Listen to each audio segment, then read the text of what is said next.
J'ai écrit le prénom de ma fille sur toutes ses affaires d'école. Alors voilà, j'ai 31 ans, je suis maman solo d'une petite fille, Clara, qui a 8 ans. Le mois dernier, j'ai découvert un programme d'été à son école. Les enfants pouvaient y aller avant la rentrée pour faire des activités et s'habituer à leur nouvelle classe. Clara était hyper contente, donc on est partis acheter tout le matériel demandé. Le problème, c'est qu'à son ancienne école, on lui volait tout. Ses jolies gommes disparaissaient, ses bons crayons de couleur aussi, et elle rentrait triste en demandant pourquoi les autres prenaient ses affaires. Cette fois, j'ai pas voulu rigoler. J'ai mis mon mode maman protectrice à fond. J'ai pris un marqueur indélébile et j'ai écrit Clara en gros sur chaque crayon, chaque feutre, chaque bâton de colle, même sur les feuilles de ses cahiers. J'ai collé son prénom sur son sac transparent avec de la super colle, histoire que personne puisse l'enlever. J'ai mis ses initiales sur toutes les pages de son carnet à dessin. J'ai même gravé son prénom au couteau sur sa trousse. Clara trouvait ça marrant, on en a fait un jeu. Elle me donnait chaque objet et je trouvais un nouvel endroit pour écrire son nom. À la fin, impossible de regarder une de ses affaires sans voir son prénom dessus. Premier jour du programme, Clara était surexcitée. Je lui ai préparé son sac étiqueté, un bisou et hop, à l'école. Quand je l'ai récupéré l'après-midi, elle avait l'air confuse et un peu triste. En fait, la prof avait annoncé que tout le matériel allait dans un gros tas commun, partagé entre les enfants. Elle a expliqué que certaines familles n'avaient pas les moyens, donc ils redistribuaient pour que tout le monde ait pareil. Mais voilà le pire. En voyant Clara écrit partout,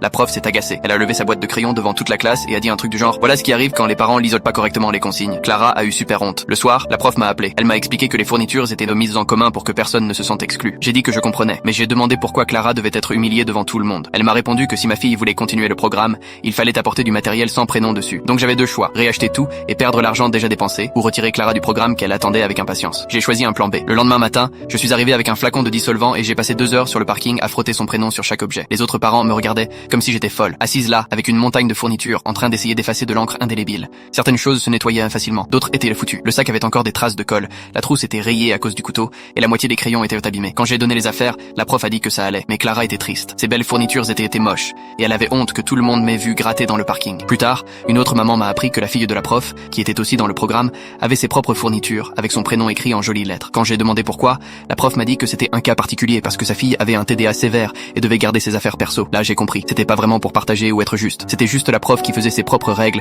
et favorisait sa gamine. J'ai donc envoyé un mail au directeur. J'ai tout expliqué, ajouté des photos du matériel abîmé et demandé pourquoi certains enfants pouvaient avoir leurs affaires marquées et pas les autres. Le lendemain, le directeur m'a appelé. Il m'a dit qu'ils allaient revoir les règles du programme. Apparemment, plusieurs parents s'étaient déjà plaints de cette prof qui inventait ses propres règles et faisait du favoritisme. À la fin de la semaine, la prof a été envoyée dans un autre programme. Ils ont mis quelqu'un de nouveau qui suivait vraiment les consignes de l'école. Et devinez quoi? Les enfants avaient en fait le droit de garder leurs fournitures perso depuis le début. Clara a fini son programme toute contente, avec de nouvelles affaires bien marquées à son nom. Quant à la prof, elle s'est retrouvée avec des ados du lycée qui doivent sûrement pas tolérer ses bêtises.